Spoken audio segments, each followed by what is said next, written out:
Hello everyone, hope you're all doing well. Today we're gonna start covering my games from Maia Chess Open, which is the biggest open tournament in Portugal for sure. And yeah, I lost some rating points in the past two tournaments, and I was hoping to bounce back in this one and get some of those points back. So yeah, in the first round, I got paired up against Jose Pena, a 1064 rated player, so a low rated player, and I had the white pieces. I started the game with knight f3. My opponent went c5. And here I went e4 instead of going g3 and bishop g2. So yeah, I mean, we are in open Sicilian. At the end of the day, I wasn't really expecting to go into an open Sicilian, but I said, why not? I mean, I don't know much theory here, but I'll try my best. So my opponent played e6, which I was very, very happy to see because now this allows me to transpose into stuff that I studied for months before these summer tournaments, which is d3. And yeah, this is no longer an open Sicilian, but instead it is a King's Indian attack. And yeah, that's an opening that I love to play with the white pieces. So I was very happy to see e6 on the second move by my opponent. He played knight c6, I played g3, so now we transpose into all those setups that I was playing in the other tournaments. My opponent goes knight f6, bishop g2, d5 here, and I play knight t2. So the whole point of the King's Indian attack is to kind of keep the pawn in here on e4 for as long as possible, then push e5 and start an attack on the king side. So yeah, knight d2, bishop e7, castles, rook e1. And yeah, so far this was all theory. This was all played very fast by both of us, I want to say. But here my opponent does a very weird move. He plays knight g4. I'm sorry for laughing because I mean this is just it doesn't make any sense to me. Knight g4 I don't understand at all. During the game I thought okay this is gonna be a very quick one because I mean if my opponent is playing moves like knight g4, I mean what is this? I thought for a while here honestly because I was trying to take this move seriously, but I really didn't understand the idea of my opponent. It feels like the knight is just gonna get kicked by h3, which is what I did. And yeah, here the best move is definitely to go back to f6, but I don't know what my opponent accomplished with that. But here my opponent, instead of going to f6, he plays 95, so this was his whole idea, but this just blunders a pawn. So yeah, very very questionable moves by my opponent here. So basically here I just took the knight on e5, he took back, and I take on d5, and now uh, the problem is that this knight is hanging, and I just captured a pawn, so my opponent has to defend this knight some way, and he doesn't have time to capture it on d5 without losing the piece. So yeah, tough. Here my opponent, realized that he blundered, and he was thinking for a long time. He was very pissed at himself for this blunder. He played queen d6, and here I played knight e4 with a little trick that my opponent can't take here on d5 with the queen because I have knight f6 check, and I pick up the queen.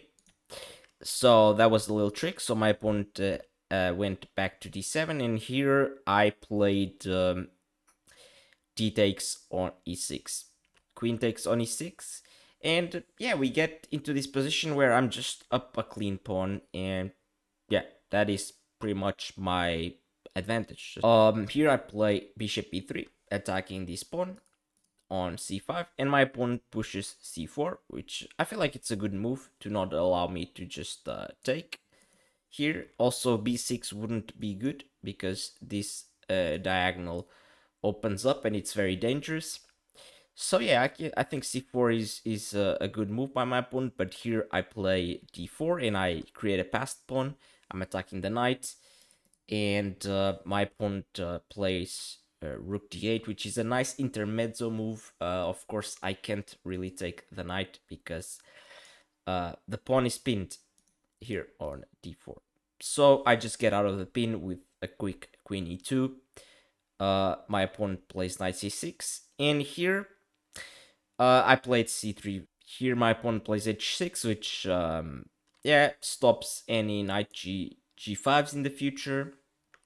I I bring the rook now to d1, and my opponent plays queen f5. So yeah, I mean it feels like already my opponent is having a really hard time to just even develop the rest of his pieces, and I already have everything developed. So I was feeling really good about this one. Here, honestly, looking at the position, I don't know why I didn't take the pawn on c4, for example. This feels like just another pawn grab, but yeah, I feel like during the game I was a little bit afraid of bishop e6. Not in the sense that this is causing me too much problems, but you know, I'll probably have to move the queen to a4 to defend this pawn on a2, and all of a sudden my opponent, okay, is down to pawns, but his pieces are coming to life, you know, and yeah, this wouldn't be ideal for me. I prefer to keep the position uh, a little bit more locked in for my opponent instead of just taking a pawn. Here I played knight d2. Finds an interesting move, queen d3. In general, I feel like this is not very good because my opponent is down a pawn and he's trading queens. He should probably keep queens on the board. Here I think for a while and I end up trading the queens directly, which I feel like it's fine. Um, Probably it would be also fine to just take this pawn on c4, and probably even better. Because now my opponent is forced to trade here, and okay, after bishop e6, here he can't really do that because I have d5. So yeah, probably taking the pawn on c4 would be better. I just took the queens; it felt like the simplest to me, and then I played king h2. Um, yeah, I mean king h2 is kind of a slow move, not gonna lie. I wasn't really being accurate in this game, I have to be honest. After my opponent blundered that pawn, I was just trying to keep it simple. I wasn't trying to calculate or, you know, really think too deeply about the game, which is definitely a mistake. But yeah, I was just lazy. And I played king h2 with the idea to one day move this bishop and defend this pawn here. So okay, king h2 by me. My opponent plays bishop e6, finally developing his bishop. I play knight b3, defending the pawn on a2 indirectly and also threatening to just take on d3. And here my pawn took on b3, giving me the bishop pair, and he plays rook b8. And here there's like a million good moves for me, and I managed to find probably the worst move of them all. Um, Here I make one of the worst moves that I've made in a long, long while. This is a very bad strategical, positional. I mean, this is just a bad move in every single way. Here I played bishop takes on c6, which is just horrible, and we will. I will explain why this is horrible. After b takes on c6, okay. So what happened here? I literally just traded one of my best pieces here, the light square bishop, which was controlling a lot of squares and a lot of the board, you know. Uh, Also, I just gave up my bishop pair, which is just a clean advantage to have the bishop pair. And on top of that, I opened his rook that he just placed on b8, and now I gave him a free tempo of attacking my pawn on b3. And I did this with the whole idea of playing bishop f4. You know, now I'm attacking the rook and I'm attacking the bishop. But this is just nothing at all because my opponent just plays bishop d6, and after bishop takes, rook takes, I mean, this position is far from winning, honestly. This position is way more complicated than just a simple win for white. No, uh this honestly can be the three results probably. This is really bad. I can't believe I actually made such a bad move with bishop takes on c6. Let's just go back a little bit. I mean, here the simplest would probably be something like d5. And the whole point of d5, let's say my opponent plays knight a5 here, I can just take on a7. I'm attacking the rook. And this bishop is hanging, everything is hanging, so this would just be winning for white easily. I mean, if my opponent goes to another square like e5, just bishop takes on a7 again. I'm attacking the rook and the knight, so yeah, my opponent would probably have to play something like this, sacking the exchange, and this is just clearly winning for white. I can even just play f4. You know, my opponent has to move the knight again, and I pick up the pawn, and I'm just up a million points in material. So yeah, this is just easy. It's just a move d5, and the game is over on the spot. I mean, rook takes d3 would probably fine as well. Honestly, would probably be fine as well. But it would allow some counterplay after a5. You know, trying to go a4 and disturb my pawn structure. But still, even this is like it's pretty clean win for me. You know, I can just double the rooks and start pushing the pawns. So yeah. I mean, ridiculous. Wow. Okay, let's go back to the game. After this, I had a huge think. I probably thought for 35 minutes, almost 40 minutes here actually, because I have two moves that I can consider, and I was trying to find the one that was more complicated for my opponent. The two moves are rook takes on d3 and b4. There's problems with both moves, honestly. Of course, the problem with rook takes d3 is that my opponent can take on b3, and how he has pressure here, you know, is also threatening in the future maybe c5 to, you know, trade more pawns, and this rook is unprotected here, so c5 I can't really take just yet. And yeah, putting pressure here, the pawn can also start moving. This is not easy at all for white to even claim a big advantage. Would be like a really long rook endgame, which I don't think I would have a good time playing this after such a good position. And the other move, which I played in the game, is b4. But there's a huge problem with this move. And, you know, I thought that I was gonna be very screwed when my opponent played the next move, because here there's only really one move that kind of helps black fight for equality and fight for the game.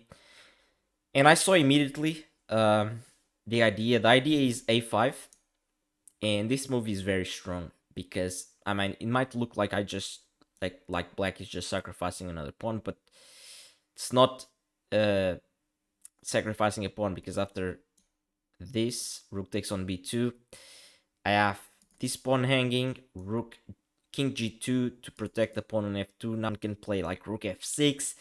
I have to protect this pawn, and yeah, this is not pleasant at all. Rook a2, attacking this pawn, still putting pressure here. Rook takes d3, rook takes a5. This would probably end up in a draw, most likely. And I was very upset. But my opponent, after thinking for like, I don't know, 3-4 minutes, he plays rook e6, and this is not the correct move. This is a bad move. There was only really one correct move, and when I saw this on the board, I was like, oh my god, I'm so happy, because like, oh, I'm definitely winning this now, because now the counterplay is way weaker, and you know, I'm doing fine. So I was very happy to see this smiling inside. Um, Rook takes on e6, f takes on e6, and now rook takes on d3. And here my opponent played rook f8, which is another really bad move. Here my opponent still had to play a5 with the same idea of creating counterplay after b takes on a5. Here king g2, rook a2, and yeah, here the game would still be complicated, but it would be uh, easier to convert than the last position that we saw. Because after rook e3, king f7, for example, I have rook e5, and I'm holding down the pawns. Let's say rook a3 here, rook c5. I'm holding down the pawns. I'm up to pawns. This is a passed pawn. My king is also coming. His king can also come for sure. But yeah, I mean, this wouldn't be super easy, but I think I would be able to convert this endgame without too much problem up to pawns. But yeah, fortunately for my opponent, he didn't see any of this. He played rook f8, king g2, rook back to d8. So I mean, it clearly shows that my opponent wasn't really comfortable in rook endgames because he really was just moving back and forth without any real plan.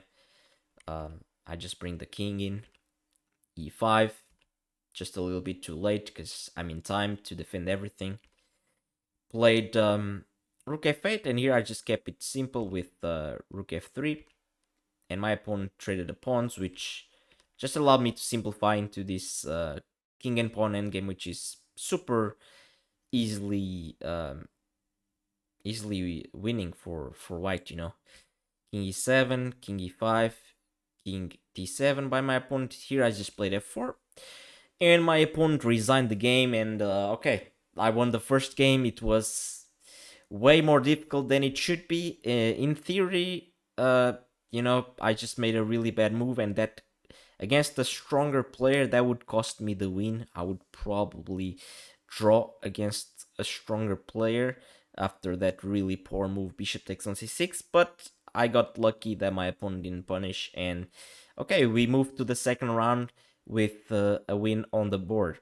I hope you guys enjoyed this one, and I'll catch you guys on the next episode. Bye bye.